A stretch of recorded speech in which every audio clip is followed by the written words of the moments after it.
So I got a new addition to the family Wow, what's that? today. You got a new dog? I got a new cat. A buddy of mine's about to go into surgery. They're gonna his the hip, your like hip I guess socket? that whole hip socket is dead. Ooh. So they're gonna chop off the top of his like femur, and then give him a new bone from there up. Jesus. And he was saying that he's gotten this kitten, which is he calls Cat. And it's super sweet, man. It lives with dogs, and it kind of thinks it's a dog. It'll fetch. Nice. And it's real personable, but like it gets under his feet. So he's like, I can't have this cat, so I got to find somebody to take it. And I was like, man, this cat is so fucking badass. So I went and picked up Cat today. Nice. Yeah, so Cat is hanging out by itself in a room with like a cat box and some food and stuff because we're doing this. But I got to like introduce her. I think it's a her. I think I got to introduce her to Boomer and my other cat. So I don't know how this is going to go over. So you may be getting a free cat.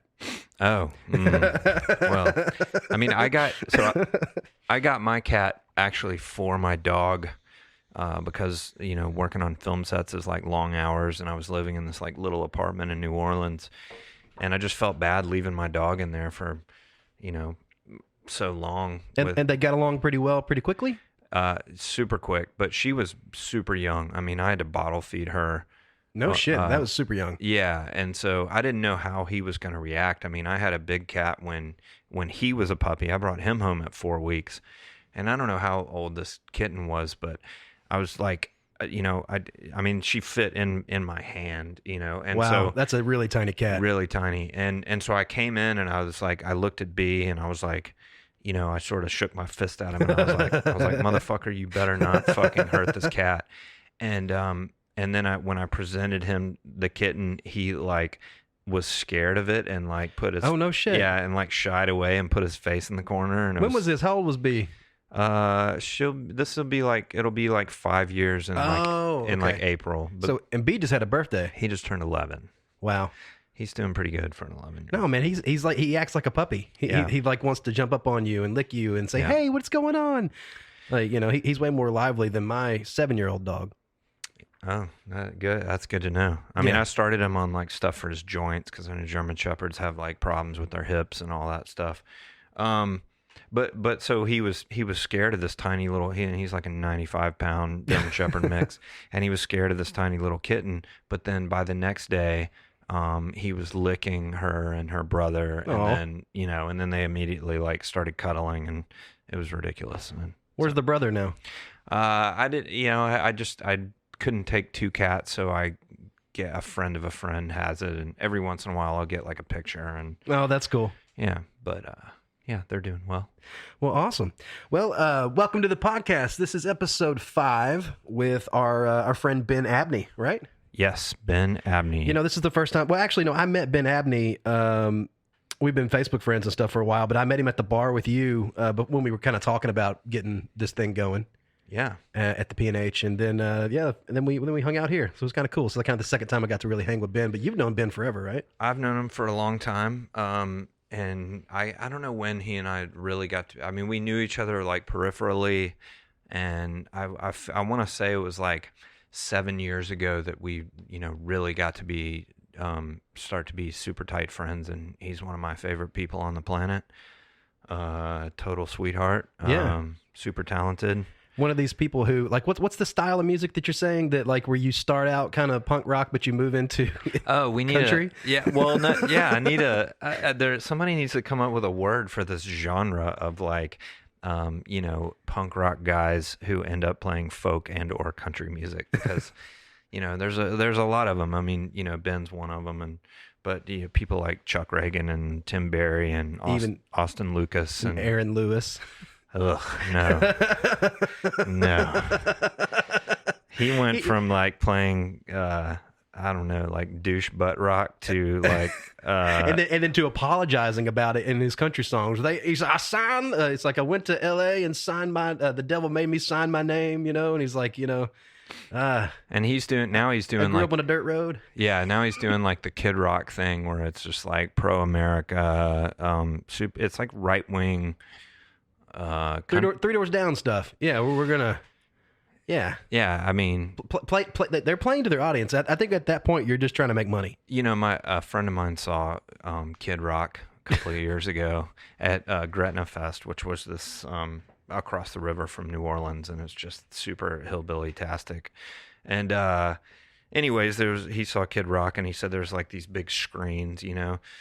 and he was like basically like this big display, and Kid Rock's like, we want to like salute the working class of America, and there's like American flags on the screen, and then it shows like a firefighter, and everybody cheers, and it shows like a cop, and everybody cheers, and then I think it shows like a stripper on a pole, and everybody cheers, and then the fireworks go off, and then Kid Rock goes into his fucking song. Holy shit. For the working class. Well, I will say that I think I saw Kid Rock at Memphis in May Bill Street Music Festival some years ago. Yeah. And he has this really badass drummer. It was a good show. Yeah. I would assume. Yeah. When you have endless money and freedom displays and fireworks and all that stuff. Man. Okay. Well, let's just say that Mr. Ben Abney does not do that, but he is a patriot. And then probably not actually. He's a super lefty like me. So well, that's good. Well, you can be a patriot and still be a super lefty. You just can't be the what's that Sean Hannity style patriot. Oof. I just want to burn it down and start over. That's where I'm at. Let's drop the big one and see what happens. You know that song? No, that's It's called "Political Science" by Randy Newman. Oh, Randy Newman is pretty amazing. Yeah, you should listen to that song if you haven't heard it.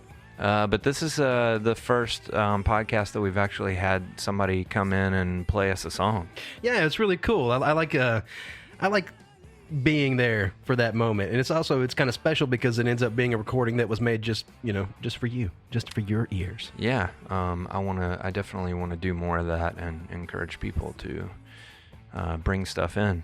And also, if you've been listening to this podcast and you know us and you're a musician or a comedian or something and you got some stories to tell, give us a shout out.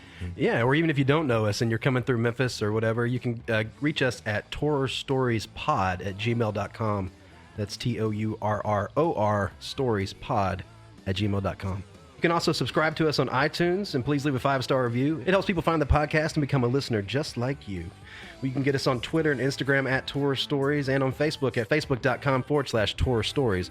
We also just got added to Stitcher and to Google Play Music, so you have no excuse not to be subscribing and listening to this podcast. But we really ask you to subscribe on iTunes, please. And leave us reviews. Yes, we want to know that you're there, and we want to know that you love us. Or fuck, if you hate us, let us know. Yeah, if there's something that that we're doing that's really annoying, let me know. Like, the last intro I listened to, and I was like, wow, because we did it at the end. We taped the podcast, and then we'll do an intro for whatever the next week is. Right. And by the end of doing a podcast, I've generally had a few drinks. We did give the disclaimer at the beginning. It was like, well, we did just finish doing a podcast, so we're both a little, yeah. That intro took a little editing because we were both a little loopy. Oh yeah, a little schmangled. Well, I don't know if we get too schmangled during this podcast, but coming up, Mr. Ben Abney.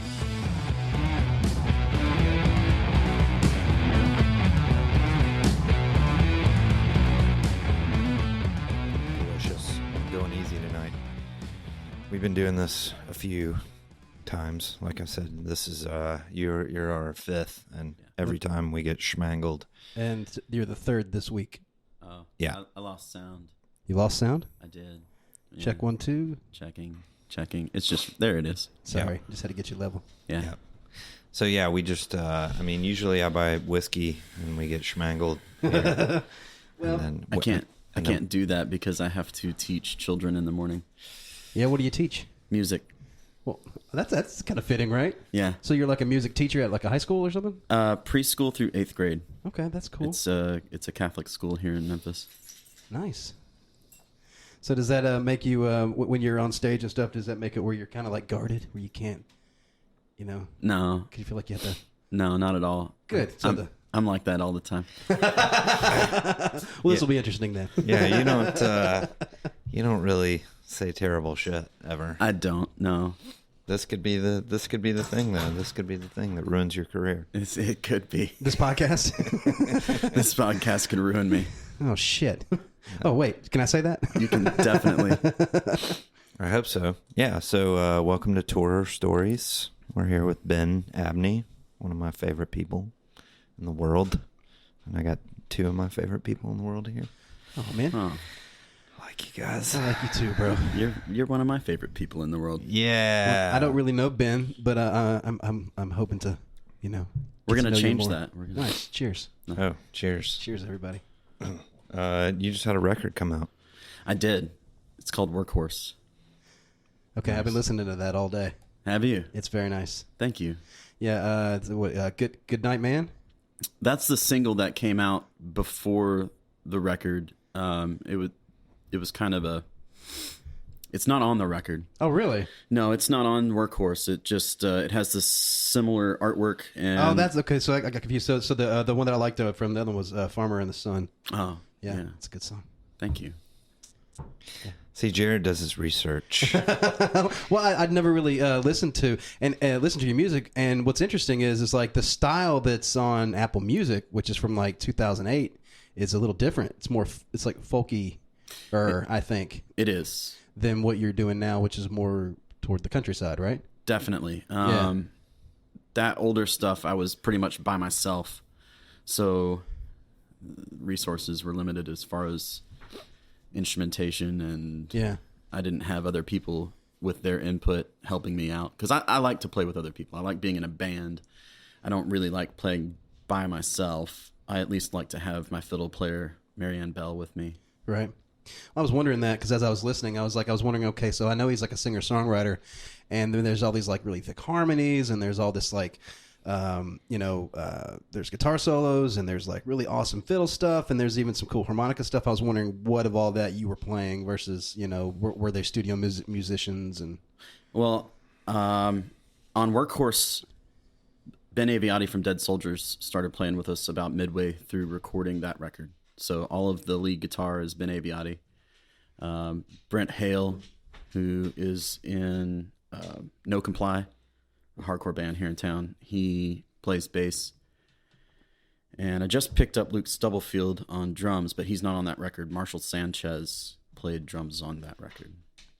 So do you come to the table with like just like bare bones stuff and then let everybody kind of like put their mark on it? That's exactly what I do. That's cool, man. I write the songs. I give it a basic structure, and then I leave it up to them to write their parts or to say, "Hey, man, why don't we try it like this?" Or "What do you think about changing this rhythm up for the chorus?" And I like that. I think when you're more collaborative, you end up with a better sound in the end.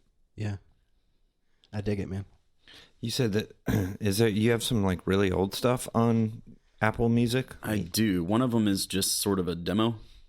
Yeah. It's the one with the black guy with the mask over his face. 2008, really? That's what it says. Yeah, I've been doing this stuff for a while, longer than I really have tried to like push it. Right. I mean, when did we first play a show together? It was around that time. Okay. We opened up the first wave. No, it was the Draws opened up for Bury the Living. Oh, but as far as like the acoustic thing, when did we first do? Oh, that was around 2010. Okay. 2011. I went through a bad divorce. That's when we started hanging out and playing some music and stuff together. Word.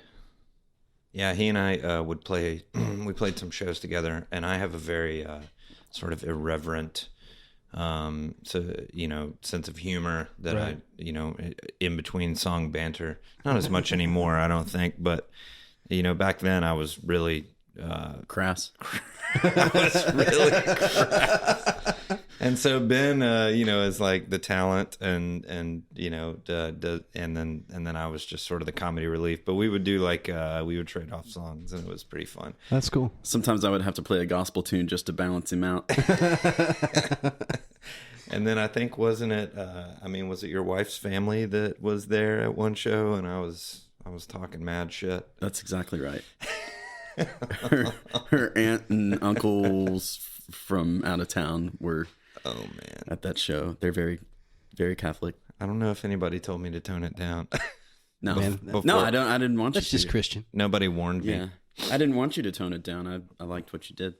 I mean, one time I played with my buddy Mark Allen, who he plays like flamenco guitar at Java Cabana, but he's like married to the pastor of First Congregational Church, and he and I did that to where like we traded off songs, and there were a bunch of church people there.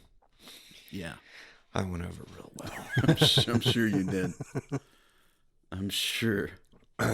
So you played. How many different bands have you played in that toured? First Wave. First Wave toured. The Angel Sluts toured. While I Breathe I Hope toured a little bit when I was in that band. How was that? How's being in that band? That band was interesting. Yeah. What kind of band is that? While I Breathe I Hope was sort of a indie rock, post-punk thing. Okay.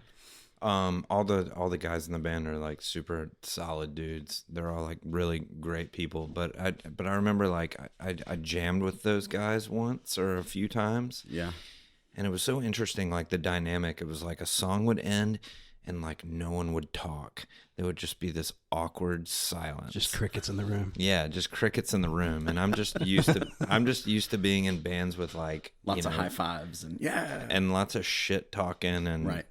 Just like conversation just, deviates into just terrible things. And I was so used to that. And then there's these, I just like see all these guys as being like super wholesome and good and sweet. That makes me uncomfortable. They were more so than me. So there was a little bit of rub between me and some folks. So you were like the dark side of that band. I was the dark side of that band. Which is crazy. Yeah. That's an interesting idea. So I wasn't straight edge, and I was fairly promiscuous in my younger days. So. Oh, Amen, do tell. brother. Let's hear those stories. Yeah. It's not recording, I promise. Some things you grow out of. Yeah. It's funny. I never, as much like on the road as I did, I was never like, I think out of all the touring I did, I only ever hooked up with like one person on the road. Really? Yeah. See, that's not what I heard last night, because they kind of like brought up a little, like, you and those girls or whatever, and you kind of lit up all red, and you're like, no, we're not talking about that. So.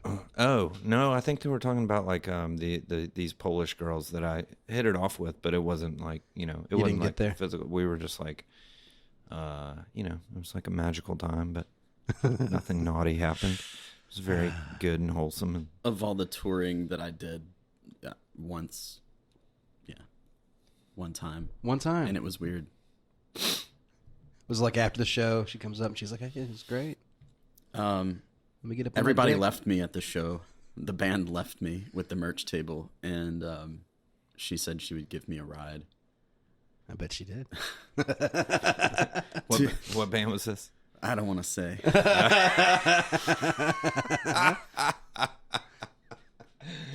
Okay, fair enough. Yeah. Drink a few more beers. I'm going to get you lived up. Fair enough. Who was what was the first band that you toured with? The first band I toured with was While I Breathe I Hope, and we went and played Cornerstone Festival. And What is Cornerstone Festival? Cornerstone Festival is a big Christian music festival. I thought so. Yeah. How's that? Did like Skillet play and No. POD? POD played. Yeah. Hey, that's another 3-letter word band. Are they like a punk band? No. They're like a rap metal band. Yeah, I'm trying to remember a song, but I know I've heard of them.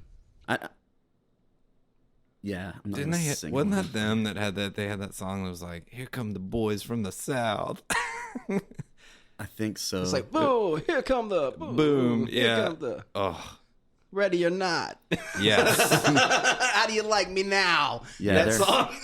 That was Okay. they were a Jesus band. They're from Wow, okay. and they're from South Central LA. Oh, nice. And as far as I know, they still live in South Central. Oh, They're able to hang. so they have street cred. They're pretty legit dudes. They're hanging better than Creed. They're still a band, so Right, yeah. Is Creed? Creed's not a band. I hope No, not. but that guitar player's a badass.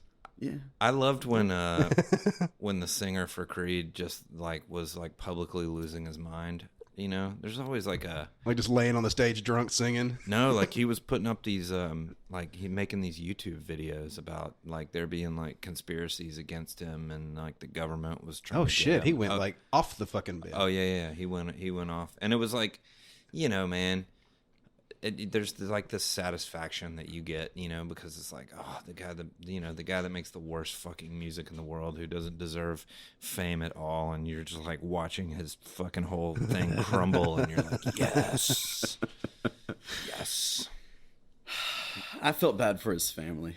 sure, sure. It's not their fault. Dude, they had to make so much money. Fuck them, dude. They were one of the biggest bands in the world at the time. Oh yeah. True. So yeah, And good for them for the time.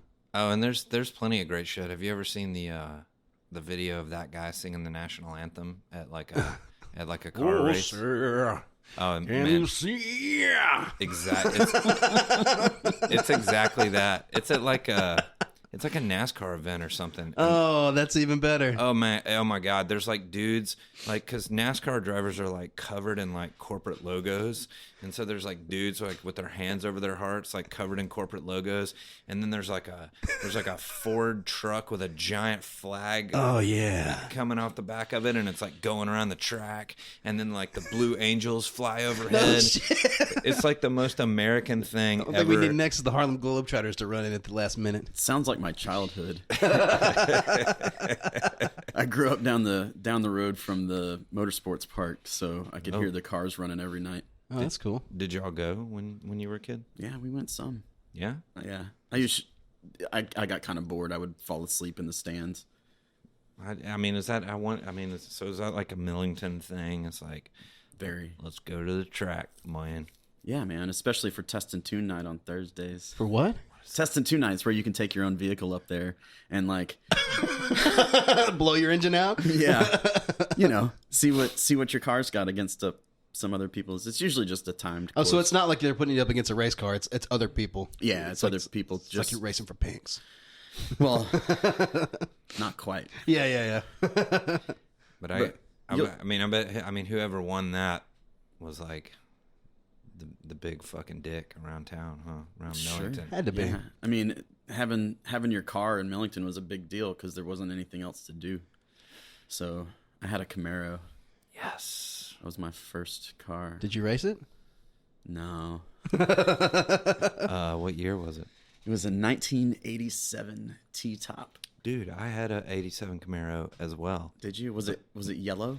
No, it was gray, but it was not. It was not a T-top. It was a big piece of shit. I loved mine. It was like the Batmobile. Mine was terrible. What was wrong with it? It was an American-made car in the 80s. That's what was wrong with it. Oh, man. Dude. Their electrical systems were awful. Oh, well. And I worked as a mechanic for a few years. Oh, so you knew. You were like, oh, this is shit. Well, I knew later. I got into working on cars because my cars were always broken down. So That's a good reason to learn. Yeah. And see, nowadays, I'm not that mechanically inclined. I can do some things, but with YouTube, holy shit, man, I've fixed all kinds of shit on my car from YouTube. you can learn anything from YouTube. Fuck yeah, you can. I loved my Camaro.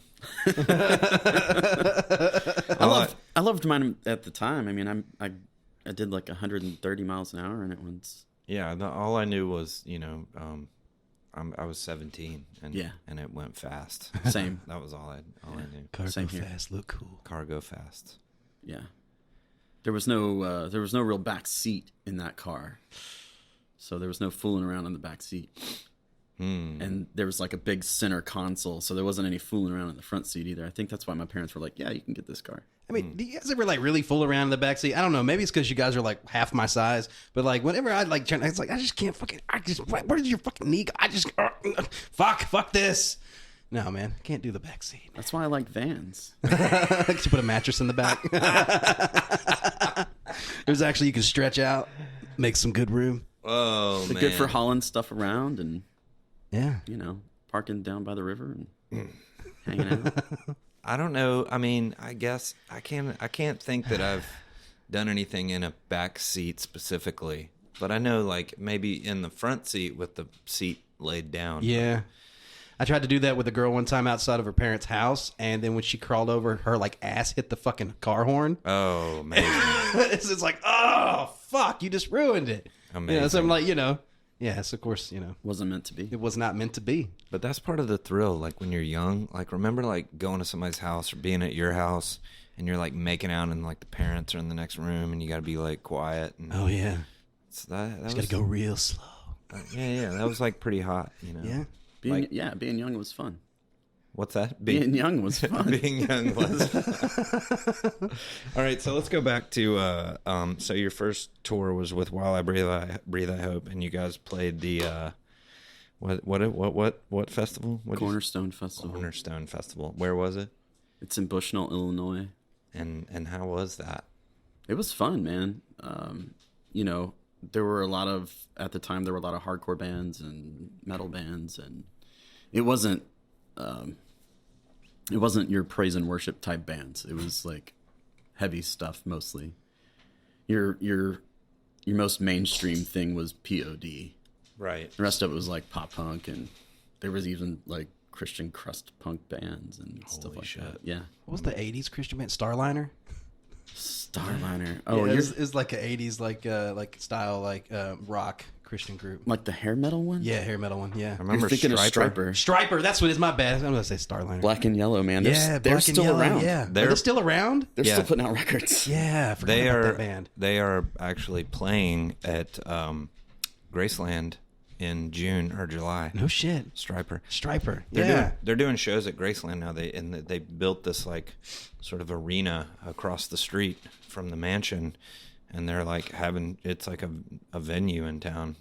I want to do that. Dude, I want to play at Elvis's house. fuck yeah. yeah, you do. Fuck yeah, you do. Who doesn't want to play at Elvis's house? I mean, I was working there over the summer, and I was just amazed at like how many people.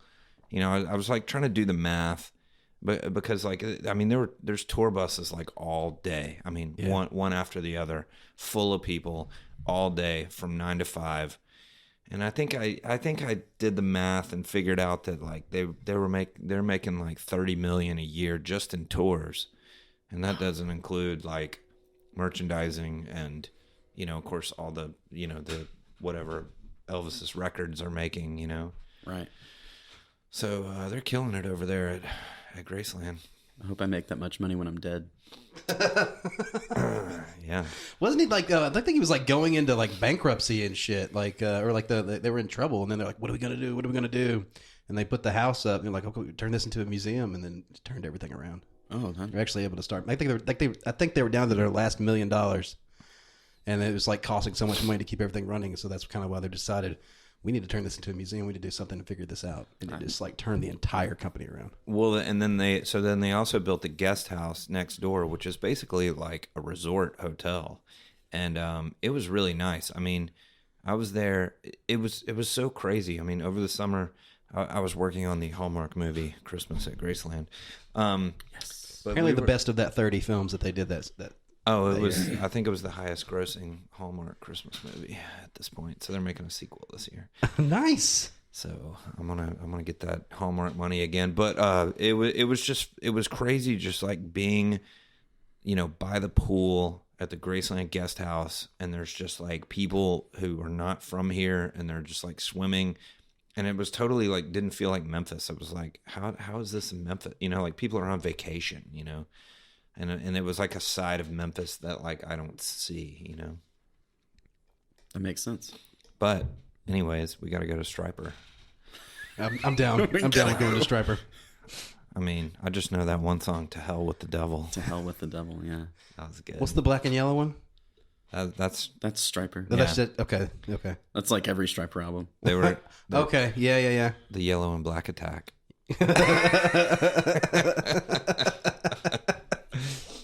Man. I remember. That sounds terrible when you put it that way. Well, no, that was like that was what they said. That was like a thing that they made up. Wow. But I remember like when you know, when all that was going on, you know, the late 80s. I remember there was always this rumor that like, you know, Striper and Slayer are gonna go on tour together. It was Really? Like, yeah. That was like always the rumor. It was No like way, bro. the Heaven and Hell tour, bro. Striper and Slayer. That would be an interesting tour. That'd be an interesting crowd. Well, yeah, that's why. People trying to start a pit and be like, "No, stop!" Who would win in a fight? I don't know. Slayer. When I saw Slayer in like 99 at like Ozfest in Nashville. And there were fucking hillbilly, like people crawled out of the woods for that shit. And there was like real fucking like Nazis there and shit. I guess like Nazis love Slayer. So when you listen to Slayer, like, you know, that double bass, can they pull that shit off live where it's just like just non-fucking stop? Just man. Brutal, relentless. At that time they had I got God, what Ceylon would know the second drummer's name. But yeah, they had the second drummer. I mean, it was amazing. I mean, really, they played. It felt really short. Like they played probably like 40 minutes. Right. But like, I mean, they killed it. I mean, they slayed. I just imagine the drummer just running, just like I'm sure he's got to hit the gym. He's on the elliptical a lot. It was amazing. It was great. They were really good. That's cool. So Cornerstone Fest. I mean, did anything? It's really sweaty. Anything fun happen at the Cornerstone Fest? It's like an outdoor festival. It's an outdoor festival. They have several stages set up in like big giant tents, and then there's one big main stage. Yeah. And it's run by the JPUSA, Jesus People USA, commune. I went there. Did you? Yeah, in They're Chicago. Yeah. What'd you go there for? I don't know why I ended up in their building. I bet that was weird. And I try to recruit you. I think I knew some JPUSA people. JPUSA. I've known a couple of people who have, you know, kind of stayed with them here and there. Mm-hmm. Yeah, sort of anarchist Christian kids. JPUSA sounds too close to Yakuza. Yeah, It's just it really does. strange. It does. I mean, I don't know. I mean, maybe I'm being an asshole. It felt a little cultish. It is. Yeah. And I am. I don't. I mean, it's a commune, man. Yeah. I don't know of a whole lot of communes that aren't also a cult. That's true. I don't know of a whole lot of communes. No, neither do I. I mean, there's the famous one in Tennessee, Summertown. It's been there since the 60s. It's like leftover from the hippie days. I don't know. There was a girl I went to high school with. I think she was there, and somebody referred to her as a breeder because I think she had like different babies by different people. I don't know. You're a breeder. Yeah, a breeder at the commune. Wow. That's frightening. I know, right? I mean, whatever makes people happy. I guess if that makes you happy. Yeah. So that was that the only tour you guys did with While I Breathe I Hope? The Jesus tour? Basically, that I did with them. They toured, you know, after I left the band. Right. And I went and started playing with the First Wave.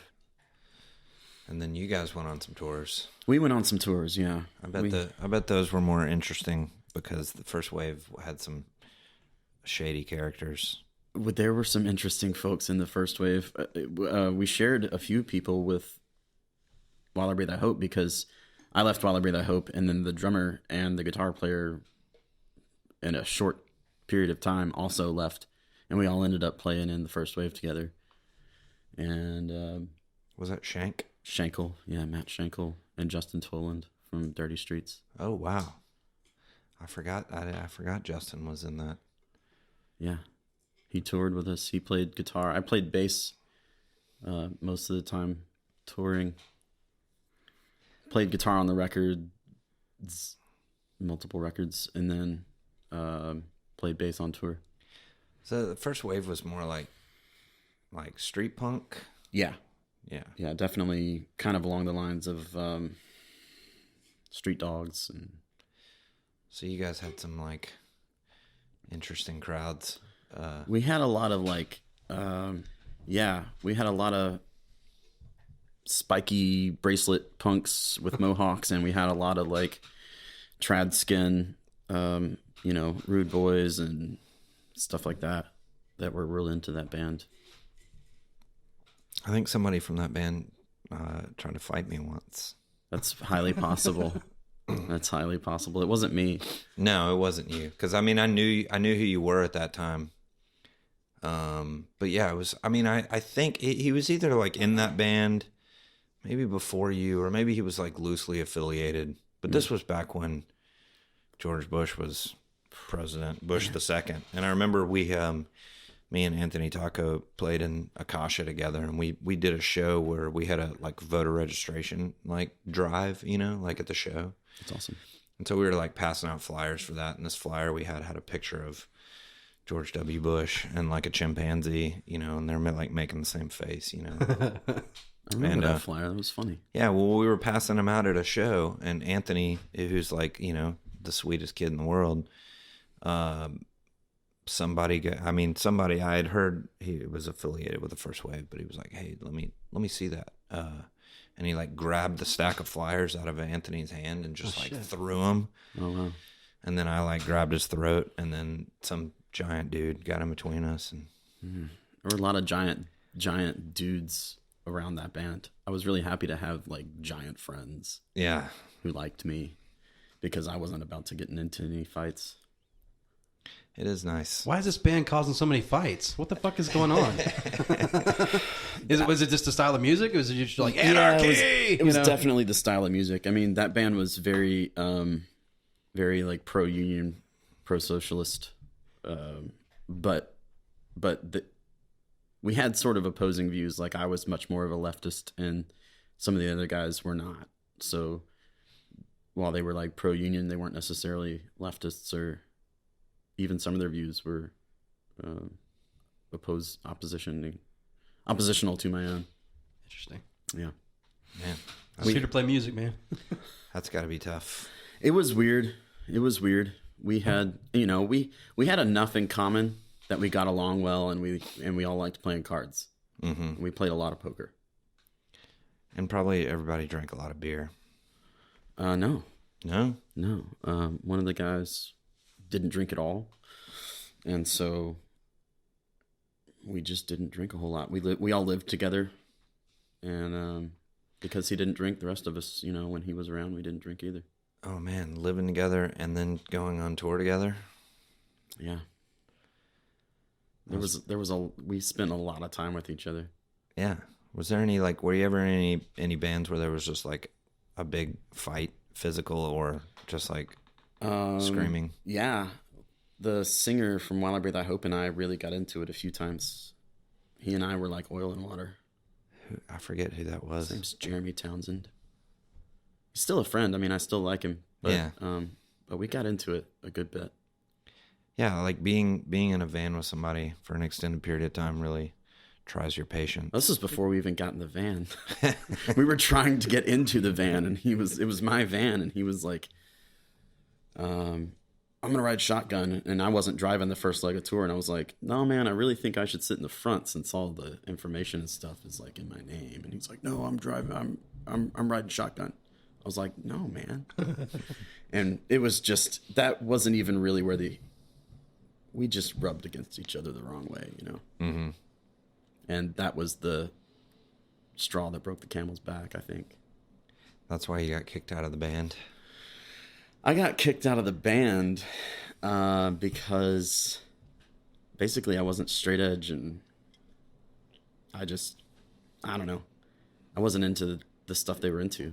Like, I didn't want to sit around IHOP every night. After the show. Some wild nights at IHOP. Yeah. I wanted to go out and do stuff with lots of people. It's like tonight we're doing strawberry syrup, bro. Oh man. We're letting it all hang out. Right. I mean, you know, I wanted to drink and I wanted to hang out with people that weren't them, and they didn't like that. So of all the bands that you were in, what was the rowdiest? The Angel Sluts? Angel Sluts was definitely the rowdiest of all the bands that I was in. And y'all have played the rowdiest shows. We definitely played the rowdiest shows. We played some of the rowdiest shows I've ever been to. Man, Yeah. the Angel Sluts were. I mean, back in those days, those were some fun shows. Harry, the singer, would jump up on the bar and just go nuts. Oh yeah. Those were good times. Yeah, I mean, we were that band that everybody was hammered, and at 1:30 in the morning, we'd take the stage and just play really fast, loud rock and roll. Right. And it's not even necessarily like, I wouldn't even say it's punk rock. It was more just like fast garage rock, influenced a lot by the Kinks and stuff like that. Oh, that's cool. Yeah, really fun stuff. Definitely some of the rowdiest times I've ever had. But that was a band that, like, it seemed like you would have to be drunk for that. You definitely have to be drunk for that. You couldn't do that sober. When we had go-go dancers, and we would have bottles of liquor that we would pour into people's mouths. Oh, man. From the stage, Like a party band. Yeah, big just time like- party band. Yeah, dude, that's awesome. That's a fun band to go see. It was a fun band to be in. Sounds like it. Yeah, and I guess before you took over Shane's place, right? I did, yeah. So before Ben, the old guitar player, he would like always be in drag. He would come out in drag and looking around. Yeah, he's about 6 feet tall, big Korean guy. He'd come out in like Hello Kitty drag, or like Asian schoolgirl drag, or sometimes he'd just come out wearing a wedding dress. Or Yeah. Fuck. Did you ever like fill those shoes? no, It's like I can't wear these pumps, bro. I couldn't. I didn't really replace Shane because there's no replacing Shane. We actually we did some tours together where we both played guitar later on. Oh, nice. He would fly in from LA. We'd get a couple of practices in, maybe play a show here in town, and then we'd hit the road together, and I'd take most of the lead parts, and it was a lot of fun. I liked touring with Shane. Did he like have a big like suitcase full of dresses and stuff? Oddly enough, on the road, he didn't really do the drag thing. What? Yeah, That was such a good like part of it, you know. Like it was. It was such a good part of it. He is a chocolatier. He is a chocolatier. Yeah. What the fuck does that like that? Actually, he makes chocolate. Yeah, Yeah. he went to school in Seattle to become like a dessert chef. Yeah. A pastry chef, basically. Yeah, Kind of, yeah. Yeah. that's cool. But he does chocolates. Yeah, but I think his title is chocolatier. Yeah. That's pretty badass. Oh yeah. Shout out to Shane. I haven't heard from that dude in a long time. He's doing well, living in Koreatown in LA and Making chocolate. making chocolate. Nice. That's awesome. I bet he makes badass chocolate. He does. It's incredible. Damn. Next time I go to LA, I'm gonna have to like look him up and say, I need some of your chocolate. I've had some. I've had plenty. I mean, I don't remember. I guess like we would have like maybe it was when Harry would have parties, or maybe we would have like I don't know, like some sort of some he would just bring stuff to. I remember having like his like truffles, and Yeah. it was super good. Yeah. Do you know what his shop is called? He doesn't have a shop. He just makes it now because he enjoys it. He does like IT stuff. Oh, okay. Damn. But he did have he used to have a little mobile chocolate shop that he had on the back of a scooter, like a moped type scooter or whatever. Whoa. And he would go around to different shows and sell chocolates That's badass. in LA. Yeah. Man, a chocolate food truck would be Yeah. a great idea. And especially if now he started making them edibles while he was out there. Do like Holy edible shit. chocolates. He makes the best. Oh my God, I bet he does. Because when the edible tastes good, that's just like, Oh, it's man. even better. It's like, oh, You can't God. tell. Yeah. You can't tell. It's amazing. Sexy. Oh man, I had somebody gave me an edible the other day. It was a cookie, Yeah. and I was taking, they were like only eat an eighth of this cookie, and Bullshit. well, I did, I had an eighth and then an eighth, and then I guess like towards the end of it, and it was a really delicious cookie. But I mean, I think it might have been like Sunday night because I'd worked on a movie like all weekend and hadn't had a day off. So I was like, I'm just gonna take this. I'm gonna eat this whole half of it and just like melt into the couch. And I woke up in the middle. I woke up at like I fell out and then woke up at like 1:30 in the morning, and I'm like having anxiety about stupid things that I had said in the past, man. And just like I don't know why, man. I was, Sometimes it be that way. It just takes you there sometimes, man. Just got to get in the right mind frame. Yeah, I don't know why. I was just like worried about like dumb shit, and I don't know. That's why I can't always get high. I have not partaken in many years. Yeah. Yeah. Tonight's your night. I would like sometimes, I'll get, I'll smoke a little bit before I go to bed here, and then I'll get super paranoid, and I'm like convinced somebody's gonna break in the house. Oh no shit. Oh yeah, and I'll like get up and get like the fucking butcher knife and put it next to my bed, and like because every time I hear a noise, I'm like jump up and I'm like looking out. Well, the you windows. do live in this really big ass house by yourself with you and the dog. It's kind of like, man, yeah, I can see where it can be like that. I feel like the giant dog would let you know. I don't know, man, because like I'll be up and he's like snoozing, and I'll like hear a noise and I'll be like, B, I'm like waking him up, Hey, go check that out, dude. I feel like that's a sign that it's not that big a deal. Yeah, I don't know. I mean, if he's not worried about it, then you probably shouldn't be worried about it. I need some weapons that are not guns. Yeah. You don't need a gun in the house? I don't need a gun. Yeah, I feel you. Yeah, because I'll eat an edible or and then you start thinking about a gun. And then I start thinking about shit. Okay, no, you don't need a gun. Or I'll be like, coming down off Adderall and whiskey at 5 a.m. listening to Townes Van Zandt. That's a recipe for disaster, man. Especially if there's a gun in the room. Yeah, so I just don't own one. I just won't own one. Yeah, I'm not allowed to have them either. So. Really? Yeah, my shrink said no guns. Wow, guys. Well, I bought we just moved our offices to above Minglewood Hall here. Oh. And we get the whole second floor. It's the first time, like, I used to have my office downtown, and I never had a problem with homeless people or anything. And now we're, like, moving in all this film equipment. And, like, in the middle of Midtown. Yeah. And all these guys are just like, hey, man, you got $1? I'm like, motherfucker, like, leave me alone. Or, like, we come off the elevator and they're sleeping on the floor in front of the elevator. And it's like, oh, my God, dude. So I bought a pistol, but I haven't taken the class. Like, I'm not going to carry it, until I make it legal. But, you should take the class. I like to shoot. Yeah. I grew up shooting. I mean, my parents live out in the country, and I enjoy guns. You just can't own one. I mean, I can legally. Yeah. It's just not a good idea. It's just.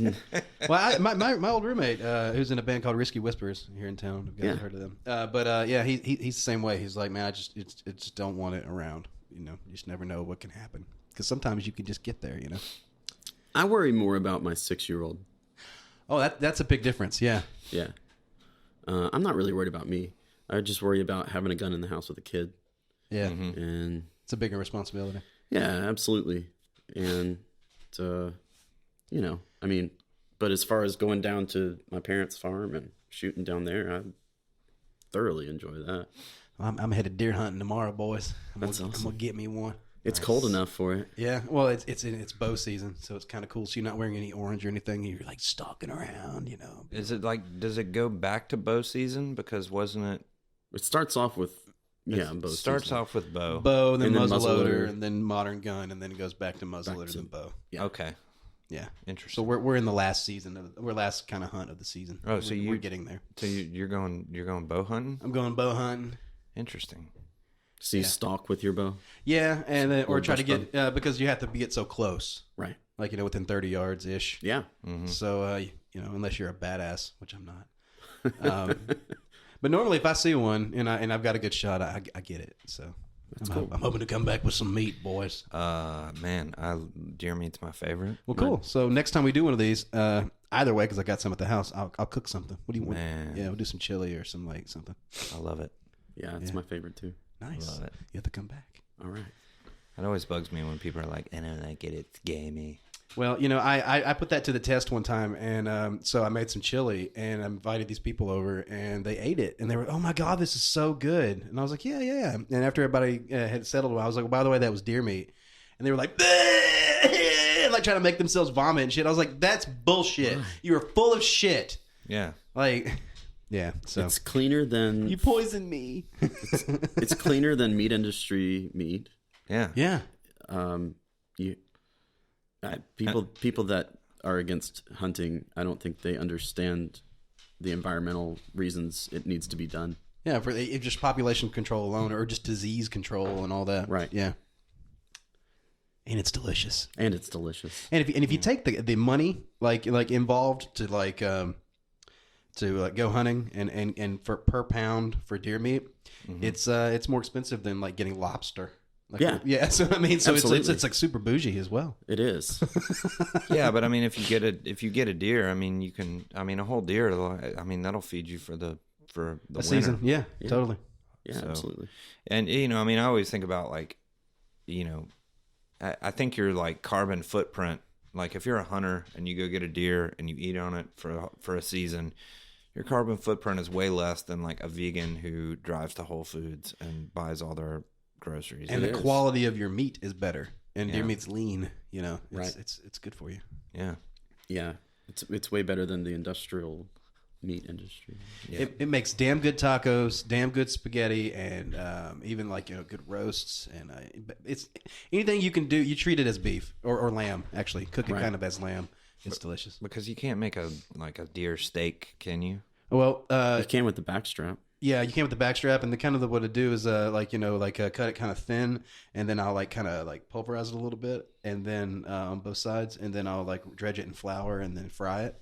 Yeah. And it's super sexy, dude. Wow. It's like a Like little medallions. it's like a country fried deer steak. Country fried deer steak is exactly right. And it's so good, man. Country fried steak. It's good like that. So Ben, I want to hear. There's a story. One of my favorite stories of you on tour. I can't tell. He's showing the no? I'm not the person to tell that story. What? You're going to have Harry on for that one. Oh my God. He tells it better than I do. Damn it. That was very anticlimactic. Sorry. Oh man. Damn. Stairway denied. I wish I could tell it. I will have Harry on, but Well, so the whole kind of premise of this is horror tour stories, or even it would kind of expand that out to just anything interesting. But so we'll go extremes. What's your worst experience touring? My worst experience touring, besides sleeping at people's houses that have lots of cats where they don't clean anything. If you ever host a band, please clean the house. Why? Because you're sleeping on the floor and shit, or Yeah, I mean, I don't mind sleeping on the floor. I don't mind sleeping on a couch or whatever. But when there's cat feces on the couch. Oh fuck! I can't deal with that, dude. Yeah. Actually, I had somebody come to my house today, and they're like, "Oh man, it doesn't really doesn't smell in your house. You got a dog," and I was surprised. I was thinking to come in is going to smell, and I was like, "Well, that actually makes me feel good, but fuck you." The worst time I ever had on tour was, and this is no condemnation to the state of Montana, because I love Montana, but we were playing in Bozeman with the First Wave, and we were on that leg of the tour with a band called The Front from Wyoming, and we were playing this kind of country redneck bar, which was two punk rock bands playing at a redneck bar is kind of a bad start to begin with. But we had a pretty good response, except there were a couple of guys who kind of lingered around after the show, and they were really hammered. And The Front had they were a female fronted band, and there was also another woman who played guitar, and they were both attractive women, super cool, super nice, loved being on tour with that whole band. And I guess one of the drunk rednecks said something that was inappropriate, and so it was time for us to leave. And so we're packing up, and the front is getting all their stuff in their trailer, and our van is around the other side of the building. So the rednecks roll out, and they're getting in their truck, and they're yelling and whatever. So I go around, I get the van, and by the time I get back around, the rednecks have backed their truck really hard into the trailer of our Holy shit. of our touring mates. Yeah, really hard into the back of it, and they're like yelling and stuff, and they've got the windows rolled up, and like they pull forward and then they back up again and hit it again. Like this was intentional. This was not an accident. Holy shit. And so as I'm coming around, I'm seeing all this happen, and simultaneously Shankle just like puts his fist through the window Oh God. of the pickup truck and is like punching the guy. So they finally like leave. Well, we call in the police report and do all that stuff. Right. We get snowed in that night in Bozeman in May. Holy shit. Yeah. And so we're stuck overnight because we were gonna drive into Billings just overnight. But so we get a hotel room. The police call us the next morning and say, "Hey, we caught the guys." We're like, "How did you catch them?" You know, we didn't get a license plate or anything. Well, we found them. They were pulled over on the side of the road, shoveling snow out the windows of the truck because they didn't have any windows left. Holy shit. Man. Yeah, that was kind of a bad time, but it was pretty funny. So what brought that on? They were just drunk, man. Jesus, man. They were I've just been around really a bunch drunk. of drunk ass people, and I've never experienced anything like that. That's insane. Yeah, I don't know. Have you ever been around drunk people in Bozeman, Montana? I haven't, no, and it makes me not want to ever go there. You should go there. It's beautiful. Yeah, Montana is beautiful, but yeah, there are some We don't cotton your kind around here. drunk people. I think when they got rejected by the women in the band, they were angry. I think that's what brought it all on. Yeah. Where I live in West Memphis recently, there were these two guys that were trying to chat up some girl at a McDonald's.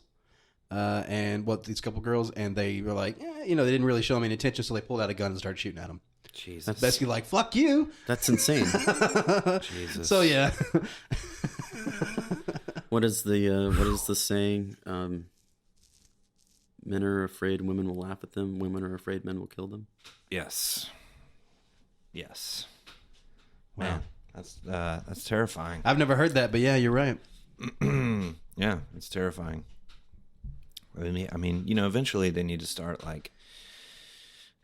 teaching teaching classes in school to young people, learn how to be rejected and Etiquette classes? and walk away and not be a dick. Rejection classes. Rejection classes? Yeah. Well, just general how not to be a dick, because all the school that they make you go to, how little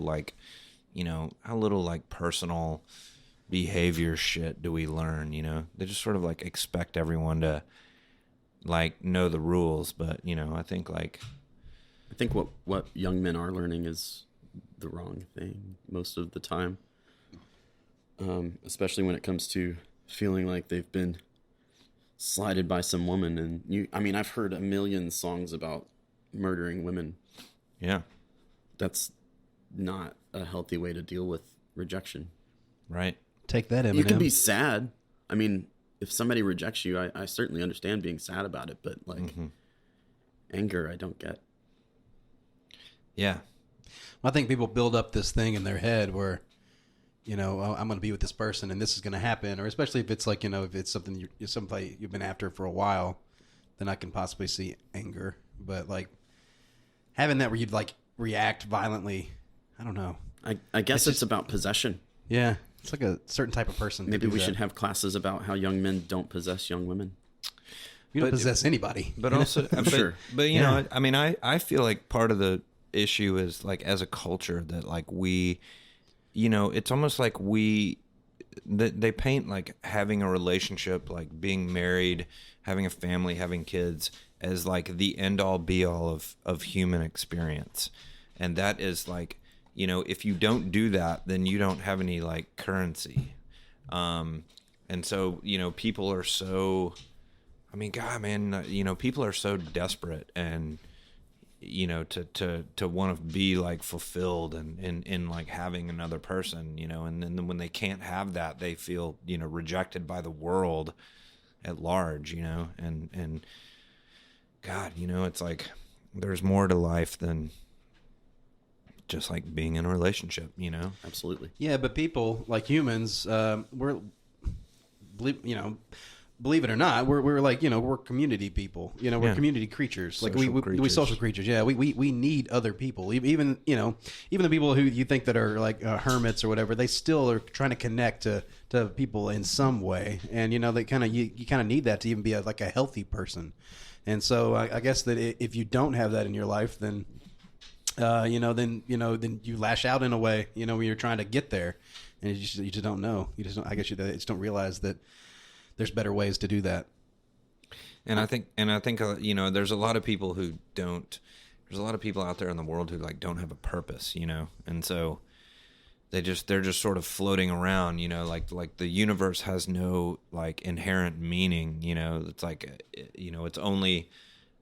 So like having a relationship and that like gives their universe meaning, whereas otherwise, because I mean, I feel like for me, like as an artist, it's like, I've got film and I've got music, and it's like, and I wish that I had learned, if there was one thing I could go back and like tell my younger self, it would be like, don't, like this whole like idea, like that there's a void in you that you need to fill by like having a relationship and all that stuff, like that void is not there. Like that's an illusion. Like fill your own void with what you create, like make some shit.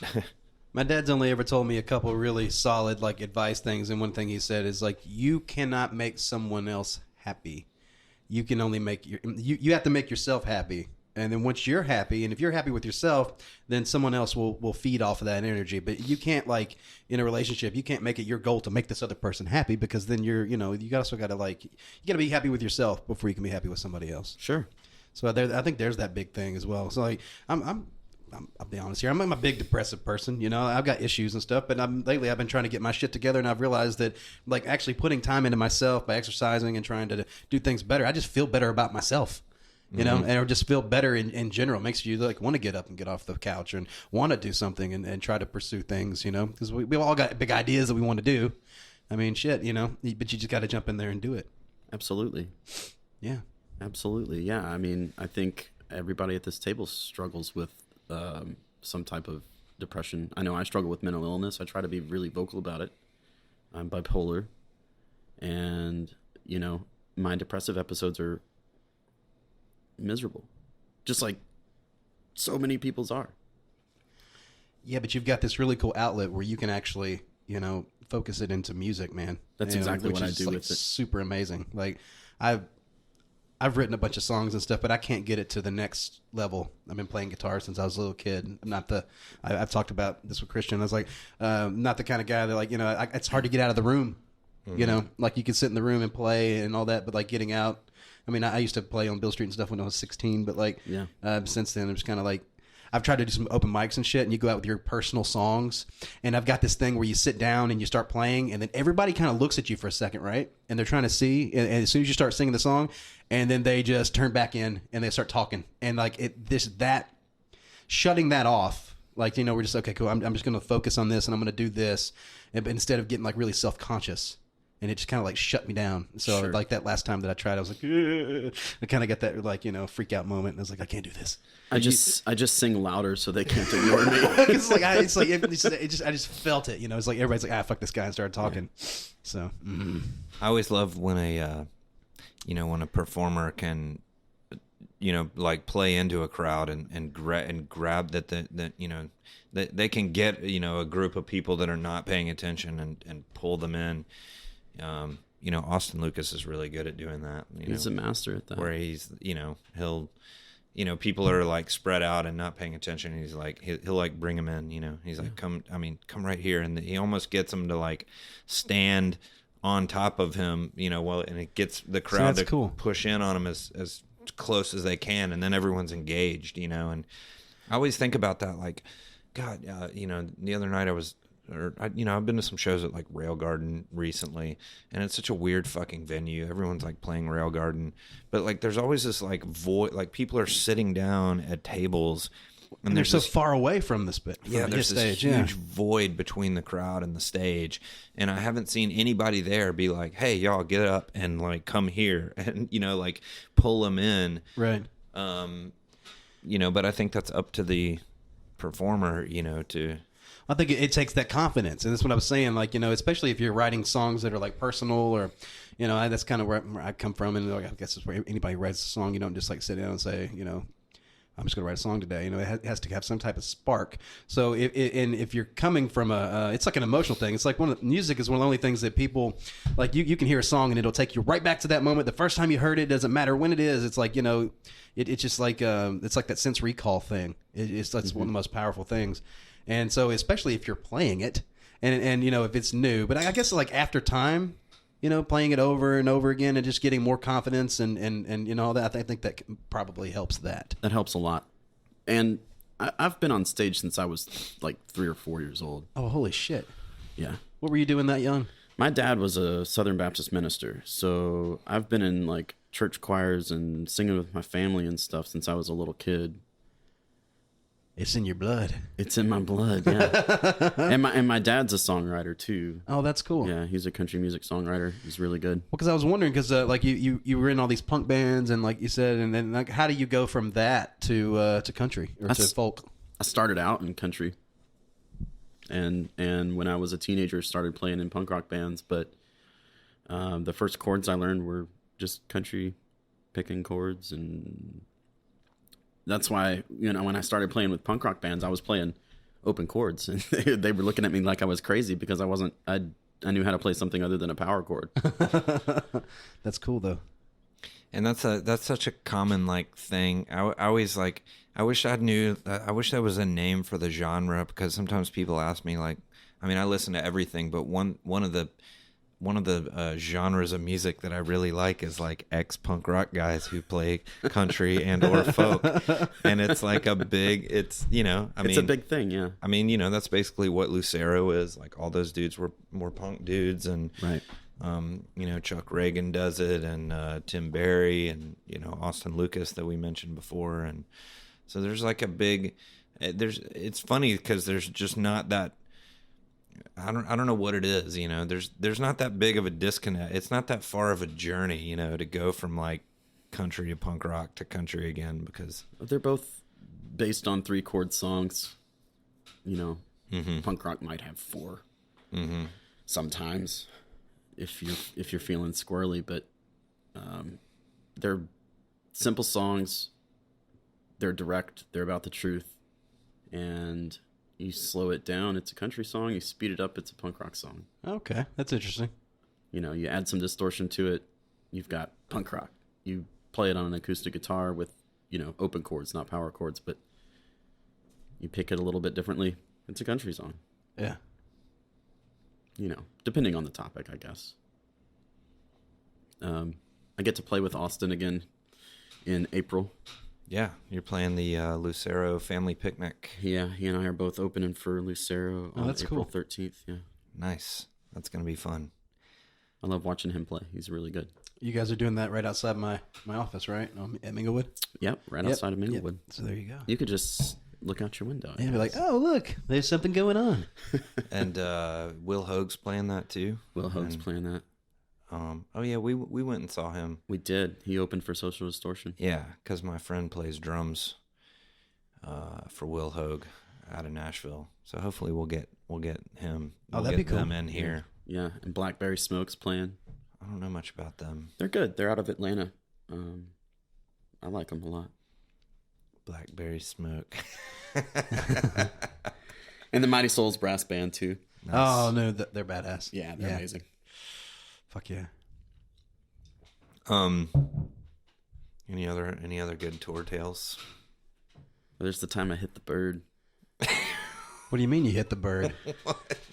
I was driving the tour van for the Angel Sluts, and we were in Illinois, I think, somewhere. And we're on some small highway. going along, and out of nowhere, this bird hits the windshield. Smack! I mean, just smacks into the windshield. Jesus. Hard, and it's dead. And it gets stuck under the windshield wiper blade. Oh. And so everybody's screaming, except for me. I'm kind of calm because I'm driving, but everybody's just like, they're losing their shit. And I'm like, I gotta get this bird off of the windshield. So I just go to flip the wiper blades to fling it off, and instead of it like flinging the bird off, it just starts wiping the bird across the windshield. And I guess it had broken it open somewhere because there's blood going back. So I had to pull over into like somebody's driveway on the side of the highway and like get this bird off of there and clean the windshield off. That was a mess. Oh man, that's awesome. That's a good story. You're lucky it didn't like bust the windshield. Yeah, we're pretty lucky. It hit it pretty hard. Yeah, damn. I like you know when you were talking earlier about staying at like punk houses with like cat shit on the on the couch. You might as well just sleep in the van. Yeah, there was a big you know like for us it was always like you know you always wanted to stay at a house, you know, and but you'd be at a show and sometimes you'd be like, you know, can we stay? Is anybody? And you know you find some kid like, oh yeah, you stay at my house, you know, and usually the kid like wants to party. He's like, oh my god, I'm bringing a band over, so I gotta get party all night. I gotta get drunk and entertain them. Oh yeah, and you just want to like find a corner in your sleeping bag and like get you know like go to sleep because. All you really hope for is a shower. Yeah, maybe some laundry and yeah. But I mean, you know, like there were some disgusting. You know, we'd walk in a house and it'd be like van, you know, like, and there's only like three people at the most could sleep in our van, like not very comfortably, but there were plenty of nights where you would have to do that. Sleep in the van because the house is so fucking gross. I mean, we stayed at a house in I want to say Knoxville. Played with this band called Burnin' Dubage. So we went to the kid in the band's like, we could stay at my mom's house, and we're like, yes, a mom's house, because that was always a bit, because you like you know it's like gonna be clean and there's gonna be cookies and like no. It was like there's just like cigarette butts like everywhere and ashes on the floor. Oh God! And I remember like laying down in that house and like I looked down at my shirt and like the fleas like oh fuck were jumping all over me and like I could see them on my white shirt. Thinking about it, that's terrible. Yeah, there's plenty of that kind of. I don't know. Maybe the worst experience I had staying at somebody's house was in Indiana, I think, somewhere. And it was one of those situations where the host wanted to like party. Yes. And man, they were there to party. And we weren't the only band staying there. I think there were like 2 other bands staying there. And everybody's up drinking and we're just trying to crash, but we're trying not to like crash too early. We don't want to be rude. So we have a couple of beers with them. And we're like, all right, we're going to start finding little corners to curl up in. And somebody asked to borrow my lighter. And I had like this really cool AC/DC lighter that I really liked. And I said, yeah, sure, you can borrow my lighter. And then they were like, oh, cool, thanks, man. And then they started to freebase meth with it. Oh, fuck. Yeah, which I'd never seen before, never smelled it before. And I didn't want to be rude and be like, give me my lighter back. But I was just like, don't take my lighter, bro. So they were freebasing meth. And then by the time they got done with that, I got my lighter back and was like, okay, cool. And I went and laid down and they proceeded to like bang out drums in the basement. And like they were screaming Misfit songs at the tops of their lungs like all night. And we got no rest. And holy shit, dude. Miserable. Yes. So they're like, you want some meth, bro? They did offer it, and I was like, no, God damn it, dude. I'm cool. Thanks, man. I think I stayed at that same house. Man. somebody's like, I got a band over here, and they invite all their friends, and that was exactly how it was. I hate that. And I mean, but especially if you're like in a small town and people are just like, wow, you guys are like It's the big event of the year. touring musicians, Right. They just want to hang out and have a good time with new people And smoke, man. Yeah. But it's also cool. I mean, we talked a little bit about this last night. It's like, I know there's like bands that, tour now and they like stay in hotels or they have like a big bus. That's sweet.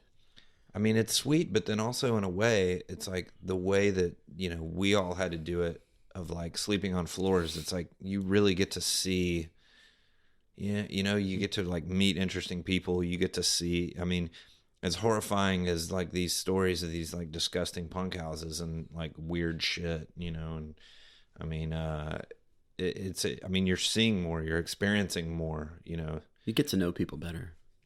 Yeah, one of my like huge regrets in life was, really a lot of the time I was touring, like I was sort of like shy and I was young and, sort of in my shell. And I did a lot of like sitting in the van when I should have been out like engaging, with the world, but it's hard. I mean, you're tired, it's like You're on the road and it gets to be a grind. The only times I've ever locked myself away in the van is if I'm sick on tour. Otherwise, I want to hang out with people. I want to sit at the merch table and sell merch and meet people. And man, being sick on tour is the worst. Being sick on tour is pretty terrible. And if one person gets sick, then it's just everybody's like gonna get sick. everybody's gonna get sick. Everybody's gonna get sick. We would always, because we didn't have any money. Nobody could go to the doctor, and so right. So we would go buy garlic and eat raw garlic cloves and jalapenos. What the fuck does that do for you? I bet the van smells it. Yeah, man. Oh, yeah. It's like, golly, man. Let's just make this worse. Yeah, like Ceylon. When when it's the summertime, and Ceylon has taken 3 showers that year, and he's eating What the fuck? raw garlic cloves. Yeah, oh man. yeah, Yeah. oh yeah. That was a thing. It was, smelly. Smelly dirty, Ceylon. dirty, Yeah. smelly people. He didn't bring that up yesterday. I doubt he would. Yeah. No, see, he didn't like it. It would piss me off. Like I would get angry, and I remember we just fucking rode his ass about it one time because we stayed with some kid, and I remember like Ceylon slept on their couch, and apparently the story was that they had to throw the couch away because it smelled. Holy shit. Yeah, he smelled awful, and Wow. so we all like kind of rode his ass about it, and finally he broke down and he's like, fine, and we stop at a Walgreens, and he goes in the Walgreens and he comes out with coconut tanning oil, and he rubs it all over himself. So then he smelled like a monkey died in the woods. See, I don't really get that, man, because like taking a bath or a shower or whatever, that's like one of the best things in the world. It you know? is. Yeah. I It's like, enjoy it. man, It's the deal. yeah, it is, man. Fuck, it's like just wash away the day, man. Oh, it's definitely like, definitely like meditative and yeah, I don't know. I went through that phase at like 14. It was like me and my friends were like, how long can you go without showering, I never went through that phase. Yeah? Yeah, man. Until recently, I would take multiple showers a day. No shit. Yeah, until the last few years, living with a family. Yeah. And it's not practical, but like, yeah, I would shower in the morning and then I would shower at night after I got off work. And, yeah. I usually take a couple a day. I'm confessing that I'm an asshole All right, water guys. waster. I feel like the dirty fat guy in the room. I only take 1 shower a day. I only take a shower once a day now because it's just practical. Yeah. Well, I have to. It like for me, it like helps me like wake up and Right. and especially like when I know like days like today and recently when it's been like cold as fuck and I know I have to like go work outside, and so it's just like, you know, like I'm warming up to like get ready, and of course then I work construction, and then I get off and I'm filthy. So. But I will say that like I love gadgets and I love toys. I mean, obviously, as you see all my toys. So I even love like bathroom toys. So my bathroom has a bidet and the squatty potty. What? So yeah, so you know. That's nice. Dude, That's really fancy. Well, I don't know, man. I was like, it's cheap. You know, things are cheap. I was like, fuck it, I'll try it out and see what it's all about. Get all continental. yeah, man, I want both of those things. I've never used a bidet, but I imagine. Come over, bro, and try out my bidet. I've used both of those things in Thailand. Yeah. Well, in Thailand, it's not a squatty potty. It's a hole in the ground. And you just have to squat in it. Were you playing in Thailand? No, just visiting. What for? My ex-wife's family lived there. Oh. Her parents were teachers at an international school. Really nice folks. Oh, that's cool. Yeah. I'd like to go. It's a great country. You should check it out. Yeah. One day. I've got to do India first. India, I would love to go to India. Yeah, man. I love Indian food, and I want to take like the train, you know, from South India up to northern India. Absolutely. It's got to happen one day. I took a train in Thailand. You can do this. Yeah, you can kind of do the same thing. Oh, that's amazing. Yeah. Good food. Amazing. Sometimes it was a little too hot for me, man. I'm kind of a wimp.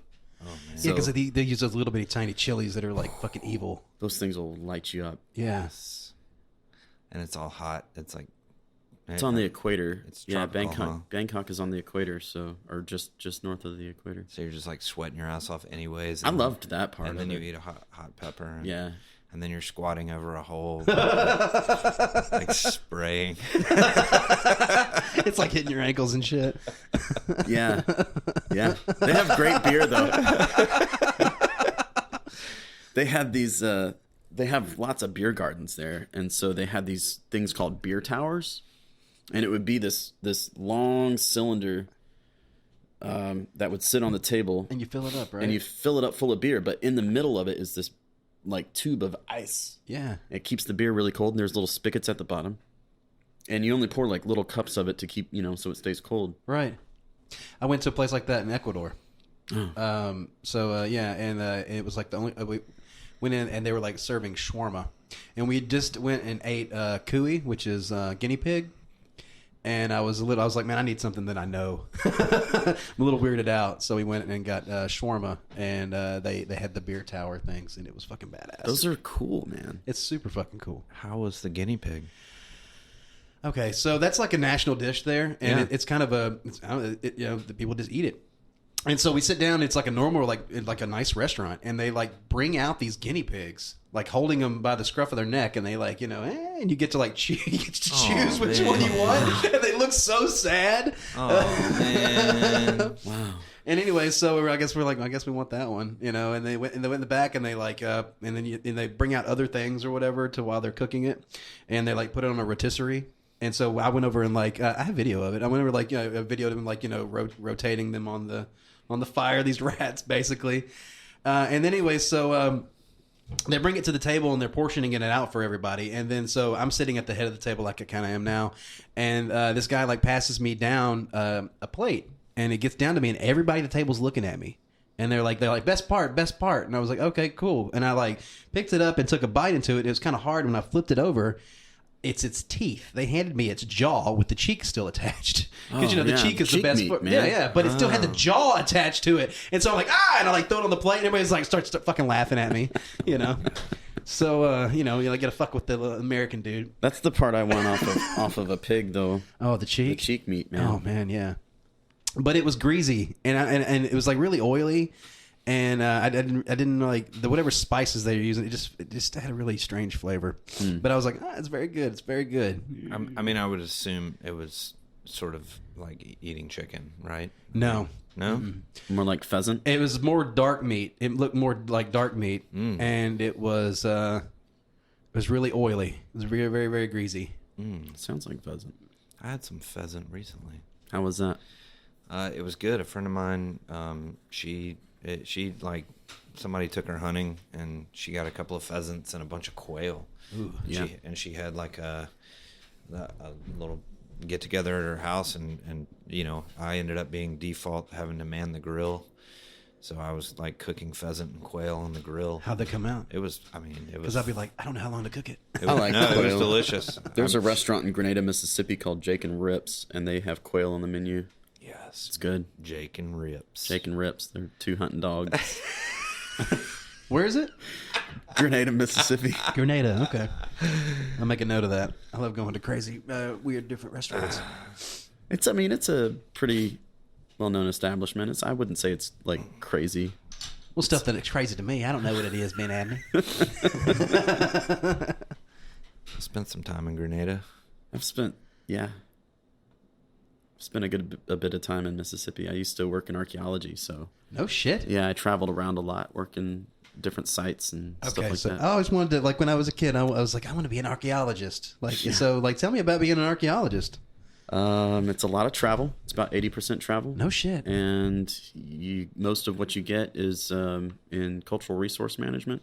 So when they want to build roads or bridges or pipelines or things like that, you have to go in and survey before they go and destroy the land and make sure they actually do that. I was wondering that.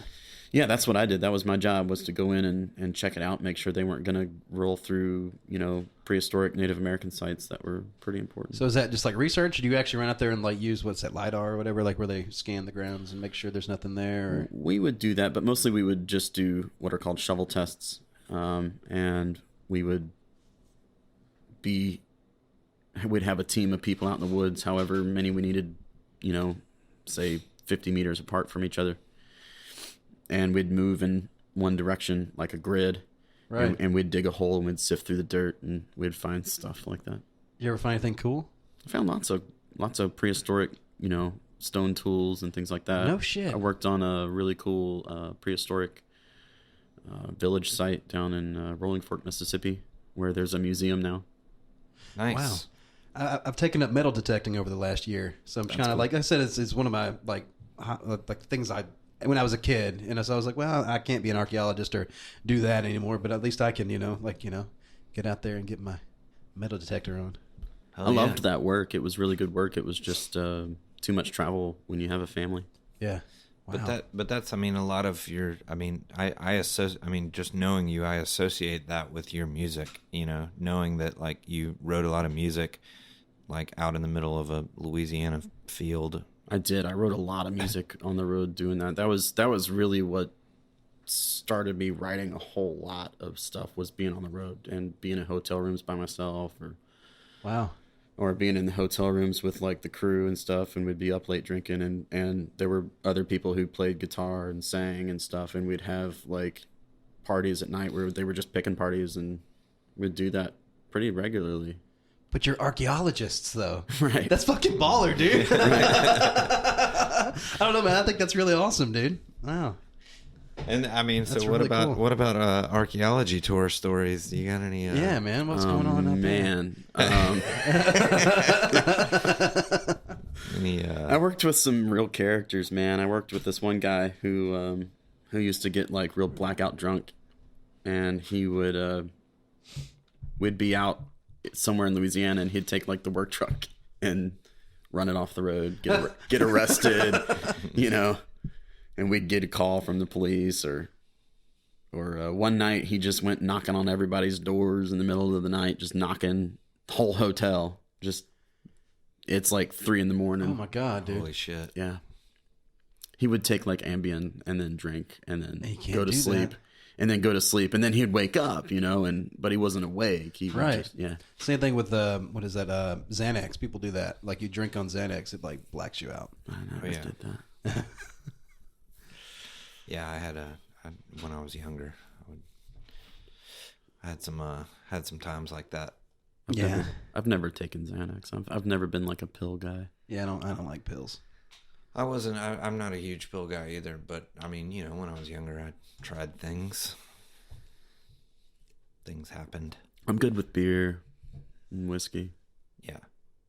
I'm pretty tame now as far as that stuff goes. Well, you don't live long unless if you hit it too damn hard. Right. That's a whole other thing, you know. Part of like being on the road is like getting really fucked up on the road, and It's a bad idea. Yeah, and you're like, because you're not in a comfortable place, you know. Right. Like when we sit here and drink whiskey, I'm like, I could fall down and I'm on my floor and everything's Right. cool. But if you're out on the road, We could drag you to your bed, and yeah, Yeah. you're out on the road getting schmangled. it's bad luck. Yeah, I did that once in Denver, or not Denver, Fort Collins. you got schmangled. Yeah, I didn't realize there was a thing with altitude and beer. Oh yeah. Oh, really? How does that affect it?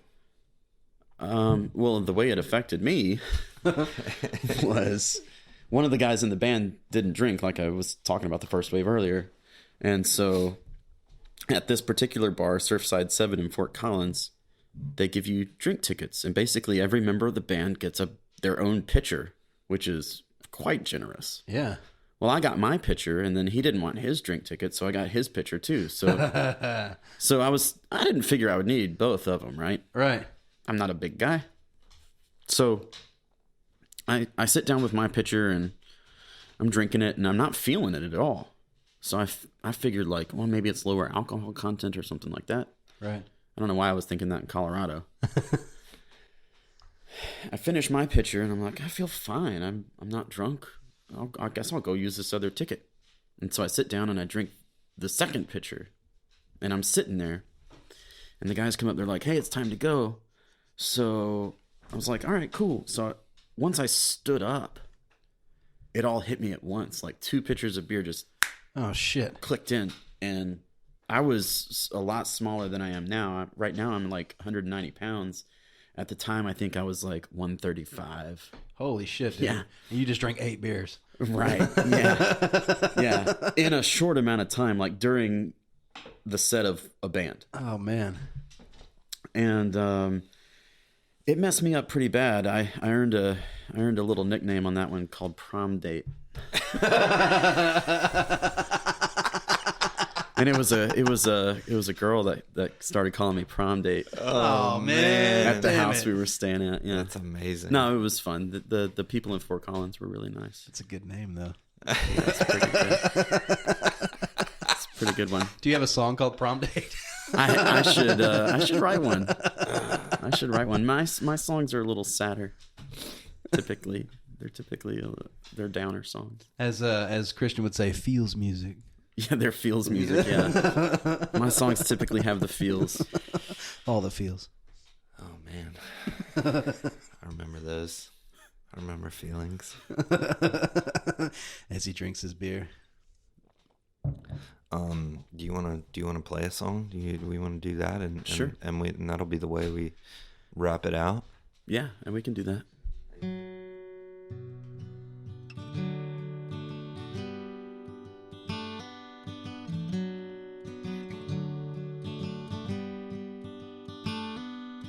Youngest boy in the family. Your brothers both flew in the war. You were stationed at Oak Ridge, just dreaming your dreams, drinking coffee and sweeping up floors. Did they tell you that you were important?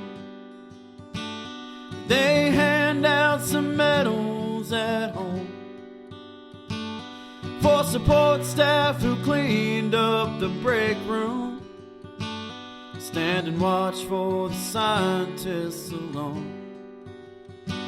How you would tell stories of greatness, flying solo missions at night, taking fire from the Germans and giving it back. No one cared to point out the light.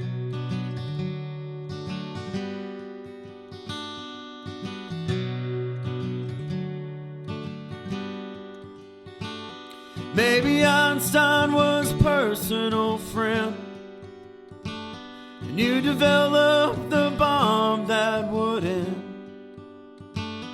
what was already done. But let's gloss over that. Count legends as we look at your map. It was never your fault you were born last. You couldn't help being so young.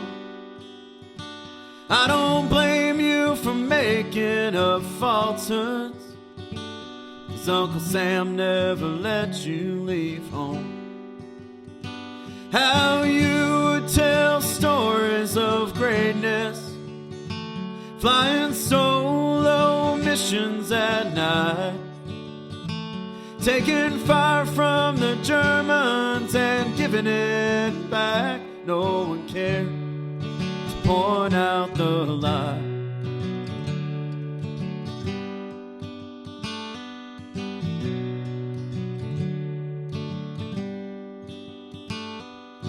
None of that ever did matter to the 10-year-old boy that I was.